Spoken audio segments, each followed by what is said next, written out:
Welcome to the Biz and Tech Podcast. My name is Blake Dowling. I'm the CEO of Aegis. I'm also the host of your show. Today, we are honored, we are thrilled, we are ecstatic to have Elizabeth Emmanuel, the VP of Public Affairs for the Florida Trucking Association, in the house. Before we dive into many fun and exciting questions, please be safe out there. The internet is dangerous. If you want to avoid all cybercrime, don't get on the internet. That's not really an option. So roll out every cybersecurity protocol from a defensive standpoint that you can. Make sure your defensive posture is robust, multi-layered, complex passwords, endpoint detection and response, cyber trainings, phishing simulations. Do it all. Your goal is to minimize the risk of an exposure or a breach. And if you do all those things, you can get close to zero. There's no silver bullet to all IT problems yet. But until then, we'll still be in business helping you fight crime. Today, Elizabeth in the studio. Welcome. How are things? They're great.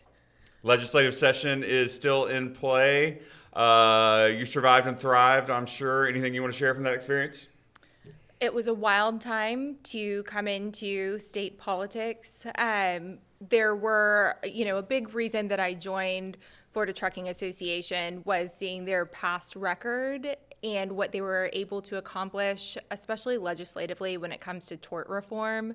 I think we have hopefully ended in a place that will be really great for all Floridians in ensuring some of the proposed rollbacks to tort reform don't actually move forward. So we're really hopeful that we continue to have an environment that is safe on the roads and also affordable for folks in terms of getting a better insurance market, more options, less rates, and hopefully less billboards on the highway that are anti-trucking. Absolutely. I'm pro-trucking, so we are on the same side. My family has a trucking company based in Houston, Texas, and from a young age, I was briefed on how the logistics, it's actually called AJ Logistics, how that business works from the rail to the warehouse to the truck and the drivers and the warehouse staff. But my point being, the trucking industry is the backbone of the United States of America economy. And I talked about you in our staff meeting today and how important it is and how does stuff get on the shelves and what does that look like and who fights for those truckers and those trucking companies. So mad respect for what you guys do. Walk us through a day in the life of what you're up to now, and then we'll talk about your career before that. Well, I will say professionally, I get to do a lot. And, personally, before my day even begins, I have 2 toddlers. So typically, I get to run through an entire retelling of Frozen with the full, song and dance. Do you do the song or just the dance? My kids a lot of times do, but every now and then I'll provide backup. So it's a team effort. It is a full-on team effort and production. If they could only see a studio like this, we'd really be moving in a great direction. And then I get to go to work, and we have this amazing team. Our members are outstanding. We get to tackle the tough issues that have been going on to ensure that people keep goods on the shelves, and that people have a better understanding of, like you said, what actually goes into trucking. We've been working on this really amazing campaign to actually highlight the forklift operators that are licensed in Florida, the manufacturing, the warehousing, the terminal, the logistics, the brokers, customer operations. I mean, most people really think of a truck driver when they think of trucking, and they don't realize the entire supply chain, logistics, transportation behind it, and the kind of career opportunities that exist within that. Right. And it has been so fun to get to find these stories out, to get them captured, and then to try to encourage people to get involved in this as a career, because it is so rewarding, high earning potential, easy to get into, and then work up. I mean, it's super cool, the companies that you see that have upward mobility, that hire from within, like the Publixes. And just imagine that throughout an entire, multi-billion-dollar threshold of transportation that gets all of the goods to us, and all of the people that are involved in that working 24/7. Well, between you and Alex, y'all's team is full of legends. So thank you again for everything you do for the state of Florida. We appreciate it as consumers and as fellow business persons. So your career, where'd you go to school? What'd you study? So actually, I went to mortuary school. Mortuary school? I went to mortuary school. Well, there's an answer you don't hear every day. Yeah. And what led you to that, Elizabeth? Well, naturally, a field trip when I was in college. Okay. I was at what is now TSC at the time. Okay. And we went on a field trip to Cully's funeral home, and I was offered a job while I was there. I showed up and asked questions and walked away with a job opportunity. And I ended up working in the industry for almost 10 years. I got, my funeral director's license and embalmer's license, and worked, up in Indiana, and came back to Tallahassee because we have the strongest magnet in the world, and it either attracts or repels you, and pulled me back in. And I worked for a number of years as a funeral director. Really? Yeah. And this is also a fun fact about my family. My family has a funeral home in it, as well as a trucking company. Holman Funeral Home in Ozark, Alabama is run by my uncle Adrian. And I am familiar with the inner workings of the funeral business. So I'm glad we have that in common. Right. So you shifted. I swear I would never say pivot ever again after the pandemic, but it sounds like a pivot was in play. Because when I first encountered you as a professional, it was with the Chamber of Commerce. So what was that career trajectory from the mortuary to other? Right? Because are those skills really transferable? I had to ask myself. I don't know. That's a great question. Most of them are outside of embalming. Okay. That skill, not at all transferable. It's a people job. Right. So In all seriousness, it really is. I mean, grief, you're seeing people at their most vulnerable. So absolutely. kudos to you. Yeah, and your storytelling, your event planning. So there were a lot more aspects of it than what most people realize when they hear of a funeral director. But I went to Barbara Boone, who at the time I just finished Leadership Tallahassee Class 32, and What was your slogan? Can't stop, won't stop. Class 32. Who are you? That's what I would have come up with. But so glad I wasn't in that class, because then that would have been silly. Right, and you got what? Crank it to 11. Which I came up with that slogan, but I was voted down. I don't know what it was. I didn't like being voted down. Crank it to 11. I thought was genius, because what's the loudest? 10. Let's go louder. We're cranking it to 11. But you were class 27. Best ever class. I really it was not a good slogan after that. We should have kept it crank it to 11. But Well, yeah, I think it was 27. You've run a long-term grassroots campaign to make that the slogan. I wasn't aware that any other one had been picked. But that's what I'm talking about. Yes. Sorry to cut you off. Go ahead. No, you're fine. Barbara Boone at the time was one of the only people I hadn't worked with professionally. Who is the best person on the planet? Barbara. Yay. I can co-sign this. She was an amazing boss. She still is an amazing person. And it's a very funny full circle moment to come back as chair. But she said at the time when I went to talk to her, you've got a lot of options, but I think you should come work with me. And I said, okay. And that was, No embalming required? Right, none. But it was at a time where we had an amazing team. Amanda Wiggins, who now runs the Chamber of Commerce in Marana, Arizona, was there with us, and Laura Rogers, who's just been, a tremendous friend and mentor. She's awesome. We had an incredible time getting to legitimately do the best job ever. So it was a lot of fun. Well, you were a phenomenal ambassador for them and still are. Yeah. Speaking of LT, you are the chair of Leadership Tallahassee Board of Governors. Before we get into your current role at Florida Trucking, what's been the highlight of working with Leadership Tallahassee? I mean, besides the amazing apparel that we get to wear each and every day. For those on Spotify and Apple, you are missing out on a true modeling of the best apparel made by Full Press Apparel here locally in Tallahassee, also a Chamber of Commerce member. It's beautiful. It's got classes on it. These will be available around the holiday season. It's never too early to think about Christmas. So what's it like? What's your most proud moment? There would be a number of them. You know, the benefit of that organization is really that you get to kind of create these moments for other people. Right.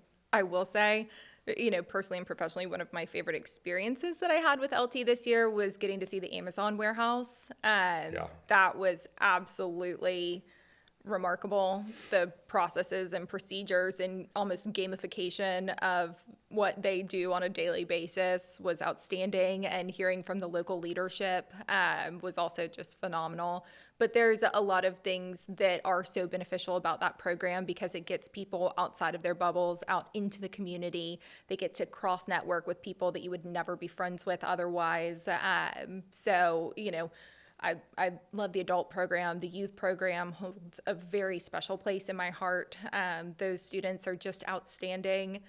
And then, you know, Opportunity Tallahassee is super fun for those folks that want like a one-day, fast-paced, immersive experience into... Yeah, we still send someone from Aegis to Opportunity Tallahassee every, I almost said semester, twice yearly, and it's tremendous. It's great. And when they come back, they get that view that, you know, LT grads and Opportunity grads know about, but it's just great to see, you know, a new employee really embrace the community and see it for what it is and see those different sectors and those different personalities. And for me, the friendships are huge. Almost 20 years later for class 27, friendships are amazing.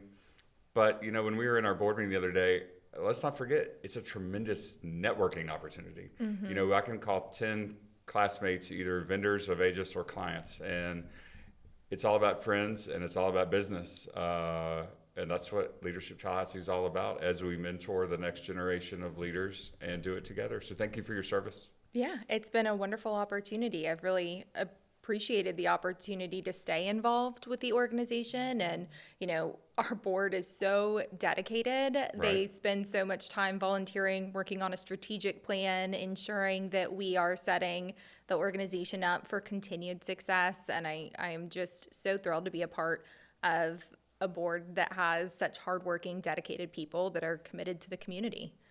So what was before Florida Trucking Association? What was the next professional engagement? The Downtown Improvement Authority. Okay. Tell us about that experience. So I had the opportunity as a board member to apply for the job, which is generally speaking a pretty dreaded thing for board members to do. Right. But it was an amazing opportunity. I got to be there for a number of years. We worked very closely with the businesses in downtown to accomplish a lot of really incredible visibility, inclusivity, public art. We did like 17 different public art projects in 5 years. The pandemic really opened up the opportunity to do public art in a more meaningful and faster way. Right. So we had, you know, a great opportunity with that to, you know, for a business owner whose building said drugs on it, to replace it with 3 famous Floridian women, for a retaining wall that was previously graffitied and overgrown, to have the creation story of the Seminole Tribe of Florida, and to actually get to bring them up and have them tell their story through art in our community was a real career high. But also on a day-to-day basis, to connect our local businesses with grants and funding opportunities to either create their business or expand and grow, to give them opportunities to bring in foot traffic at a time when maybe other people weren't there because it isn't session, Right. was just a really exciting and fun way to build more critical mass in downtown. Awesome. Yeah. You did a great job with it. It was a lot of fun. And then that led you to the Florida Trucking Association. And when did you start there? So about a year ago. Happy anniversary. Thank you. When I came on, it was the Truck Driving Championships, which is almost like the Olympics for professional truck drivers. It is the wildest experience to bring over 300 qualified drivers into a convention center and have them drive obstacles. I was going to ask the venue. So indoors? It's indoors in Florida. So Wow. Yeah. Are tickets available? Actually, they're free. It's open to the public. It's in Daytona, June 12th through 14th. New revenue stream. People would pay to see that? Oh my gosh. I mean, they come from the general public, their families, their managers, people off the streets that want to watch trucks run obstacles. I mean, it is really cool to watch, and it is incredible what they are able to do and maneuver, their skills. The obstacles are rubber ducks. That's awesome. When I was riding along last year, I couldn't see the obstacles from where I was sitting. So the level of skill and precision that these drivers have is just unreal, but it makes for a really fun time. As far as the actual rigs themselves, were you surprised to see some of the like living and sleeping accommodations within a truck itself? Like they're like nice apartments. Oh, and some of these folks, I mean, it is their home. You know, these long haul drivers are gone for weeks at a time.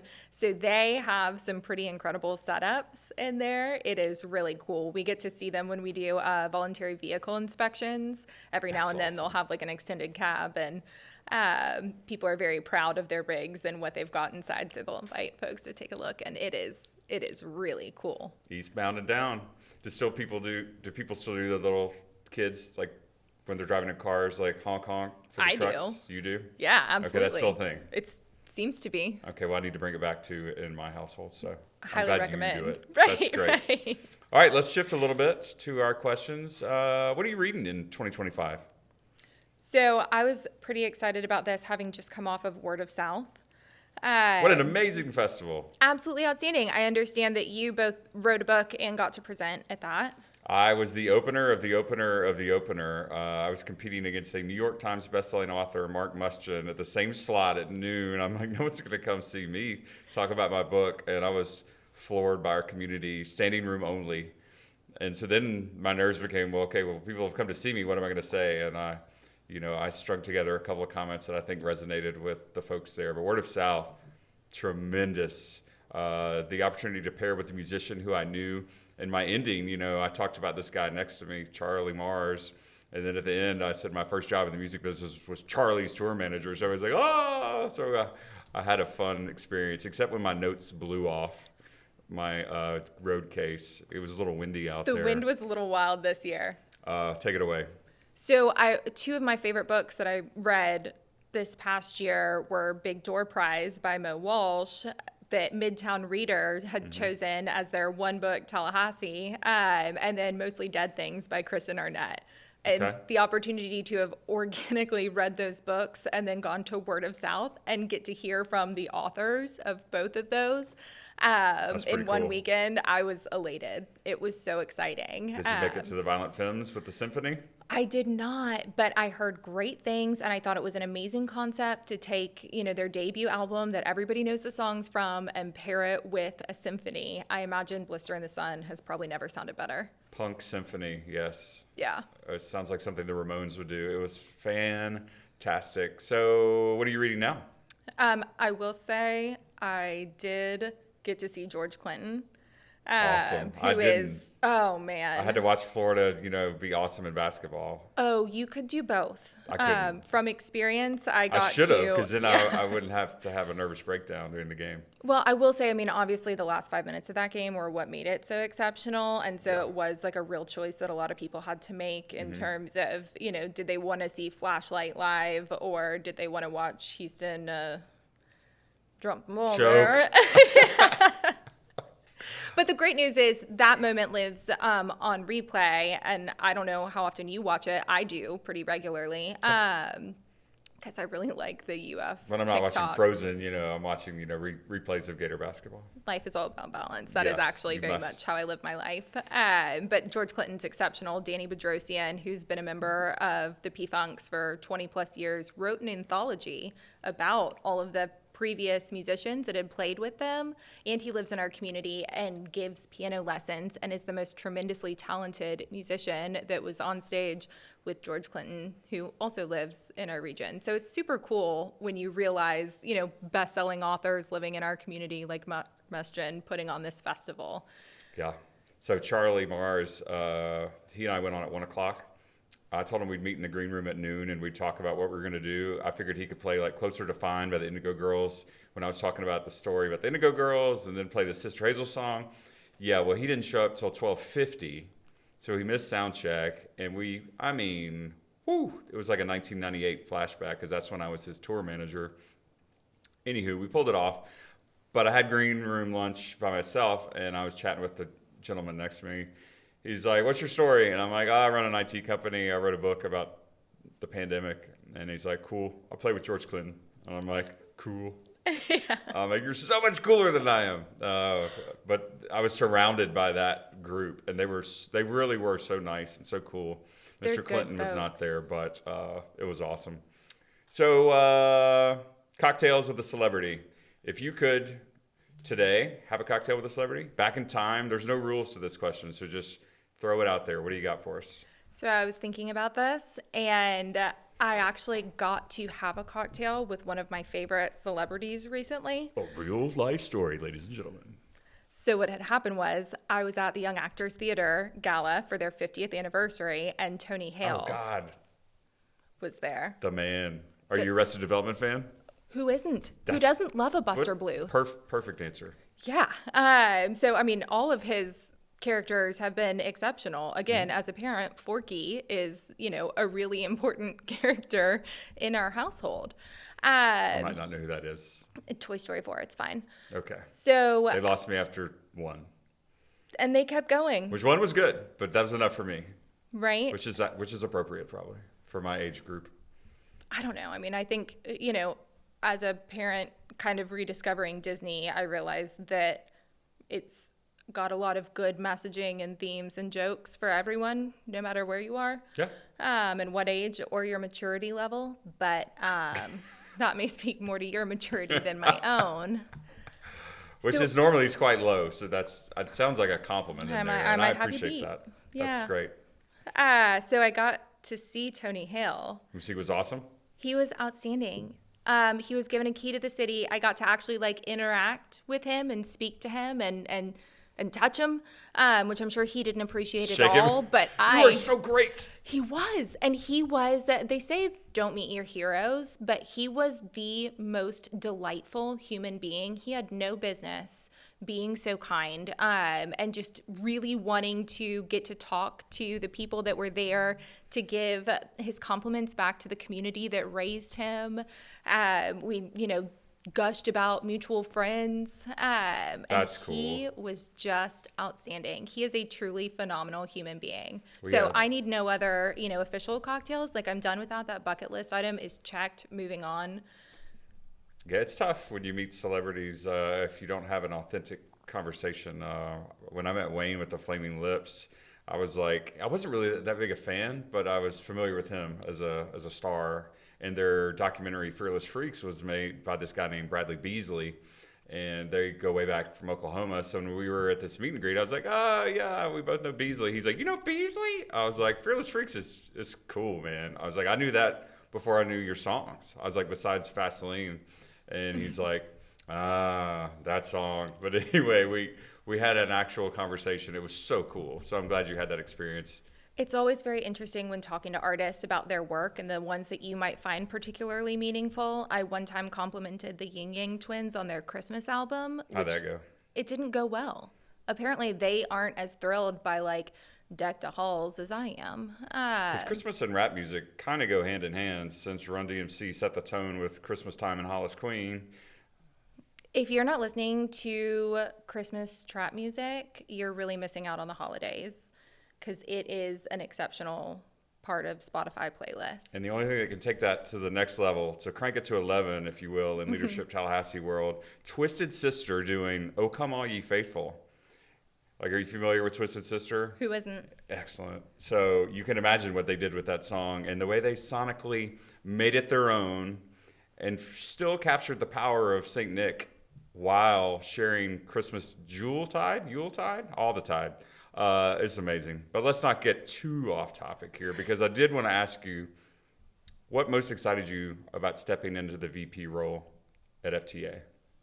So I will say it was a lot of the things that they've been able to accomplish legislatively and for their members. They're really somebody that gets things done. Right. They have an amazing board, and Alex Miller, for those of you that may not have ever read about this just extraordinary and brilliant woman. She was a huge selling point for me taking the job. I knew I didn't want to be a boss any longer, but I wanted to work for a great, well-functioning, well-run team. And she really checked all of the boxes in terms of what she's accomplished with the organization. And Brian Nerlin, who's there as well, is just a phenomenal human being. Brian is super sharp, and Alex gets it, in my opinion. You work with some fantastic people and a fantastic organization. I mean, she's got a PhD in arts and dance, and she was a professional ballerina for a long time, and she's on the Federal Reserve. Like, the woman's level of brilliance and what she can go between on a daily basis and fully comprehend and then explain to others, and then get action taken upon is just outstanding. So it has been really fun, and I find myself super excited by what I learn on a daily basis. The supply chain is wild. So everything that is going on right now just makes for a very interesting day-to-day basis of actually learning about the real world impacts that a lot of the things that you see on the news has for our state economy. Hear, hear. Time travel. Where are you going? So if I were going to time travel, I would actually just want a pause button. And capture that moment? Yes. I just want to be on the podcast forever, kind of like Groundhog Day? Or not necessarily this moment, maybe another moment. Kids are important, family's important. There's that too, yeah. I would ensure that all my sound bites hit, Okay. I think a pause button would be great for a number of things, but just to be able to appreciate where I am right now. I think in 20 years, if you ask me that question, I'm going to want to come back to exactly where I am. And the opportunity to recognize that on a daily basis and just try to press pause and enjoy where I am, where my kids are, the ages that they're at. Is just, that's what I want. That's a great answer. When I was at Word of South, someone asked me, why do you write? And I was like, well, I'm trying to capture time. I'm like, this moment, that moment, whatever it is. I wrote about the Dead after going to the Sphere last week in Las Vegas. Wrote about the Grateful Dead in 1995 and 2025 and comparing and contrasting those two experiences, which you might not be surprised, they were vastly different. The desert as a college student in UNLV Stadium versus the Sphere in Las Vegas. Very different, and air conditioned versus not. That's a huge benefit. But before we close today, what do you think is your proudest moment in your career? You work with a lot of high profile people. You have a great family. You're involved throughout the community, LT being such a noble organization. What stands out as that proudest moment when you think of mortuary, TCS, LT, Florida trucking? I'm not trying to load your answer for you. What do you got? No, I mean, there's a lot throughout every stage. And I think, something that everyone should do is kind of keep a running list to remind themselves on hard days of where their accomplishments have come from, what they're, truly proud of within themselves. That's a good idea. But I will say, 2 weeks ago, we had an article come out in Commercial Carrier Journal about our workforce project, and they compared the project to Star Wars and our storytelling capability to George Lucas. What? And I don't know if I'm going to get a better compliment or a prouder moment than being able to tell a story as well as that. That's awesome. Congratulations. Have you put it on a plaque yet? Right. I think I should. You have to. So, I think that's pretty awesome. We're really proud of the work that we were able to accomplish there, and I'm not sure if there's a greater association. Awesome. Any closing thoughts? How do we get in touch with the Florida Trucking Association or Leadership Tallahassee for that matter? There's a current class starting soon, but it's never too late to get involved, get on the waiting list, if you will, and get ready for the next class. What are your closing thoughts on those two organizations?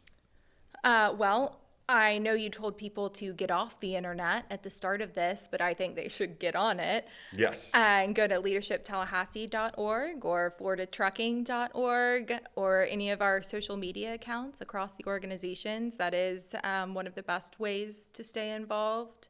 So there's a lot of great information about events upcoming throughout all of those. Well, thank you very much for sharing your time today. Thank you for your service to our state and our community, and especially to the Florida Trucking Association and to Leadership Tallahassee, as both entities are amazing. That is the Biz and Tech podcast for today. My name is Blake Dowling. I will see you next time on another Biz and Tech podcast as we embrace all things Florida, all things the United States, and all things Earth. Thanks for watching. Thanks for listening. I would like to give a shout out to our production team, Level Up Digital Media, and Charlie Bravo Pictures. We'll see you next time. That's it. Goodbye.